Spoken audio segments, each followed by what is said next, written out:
name for these. I don't call them scary looking.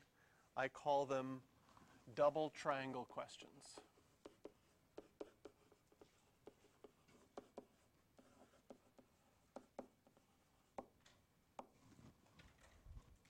And the reason I call them double triangle questions, because if you remember it's a double triangle question, it tells you the first thing you need to do, which is draw two triangles. You're going to need, just like triangle questions that we had in our last unit where we drew a triangle to help us solve it, we're going to do the same thing now, but we have two angles we have to worry about. We have an alpha angle and a beta angle, and we're going to draw a triangle for each one of them. So first of all, if we would draw our alpha triangle, what quadrant is alpha in? 3. Quadrant 3, so we can draw an angle there. Draw a right angle triangle back to the x-axis, so you have your reference angle. This would be our reference angle for alpha right here. And we know that cos of alpha is -3/5. So if we were drawing this, our opposite side, no, adjacent side would be 3, and our hypotenuse would be 5. A squared plus b squared equals c squared. What's the other side going to be? 4. There's our alpha triangle. Our beta triangle, which we'll draw right underneath, is in what quadrant? Quadrant 2. This would be our reference angle for beta. And we're told that sine of beta is 1/3. That means the opposite side is 1. Hypotenuse is 3. What is the length of the other side going to be? Square root of 8. A squared plus b squared equals c squared. Now, once you've made your two triangles, you will know what sine alpha, cos alpha, and tan alpha are, sine beta, cos beta, and tan beta are. Okay? I'm going to just write out, we know, since this is in quadrant 3, we know that sine of alpha is going to be -4/5. And we already knew that cos of alpha was -3/5. For our second triangle, we already knew that sine of beta was 1/3. We now know that cos of beta is √8/3. What are we asked to find?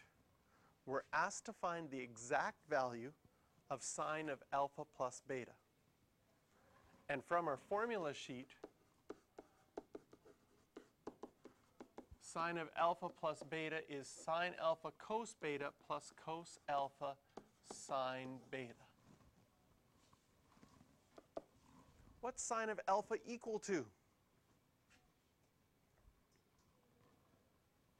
-4/5.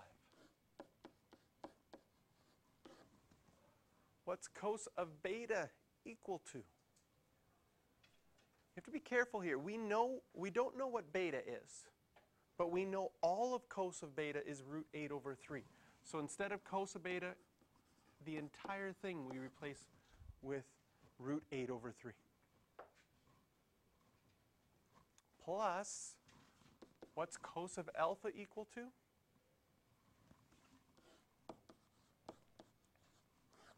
-3/5. And sine of beta was 1/3.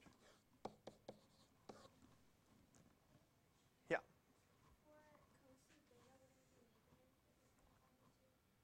Cos of beta is, yes, thank you. Cos of beta is going to be negative in quadrant 2, so we'll need a negative there as well.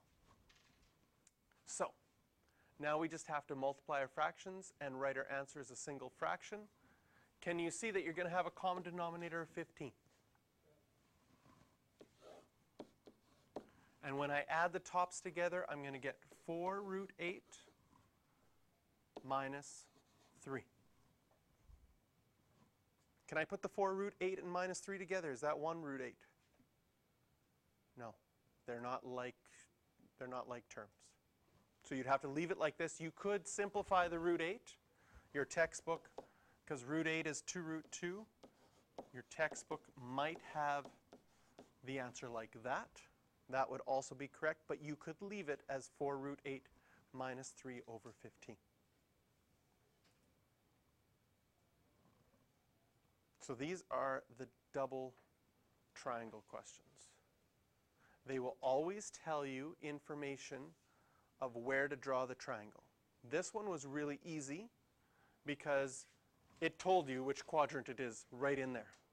But sometimes I could give you the same question, and instead of telling you that it's in quadrant 3, I could tell you cos alpha is negative 3/5 and tan alpha is greater than 0. So because cos is negative and tan is positive, the cast rule tells you it has to be quadrant 3. So sometimes they'll give you information like that to tell you what quadrant it's in. But in these double triangle questions, you'll always draw your 2 triangles for your 2 angles, and then you'll be able to plug things directly into your formula. Questions you can do to practice double angle questions are 8 and 13.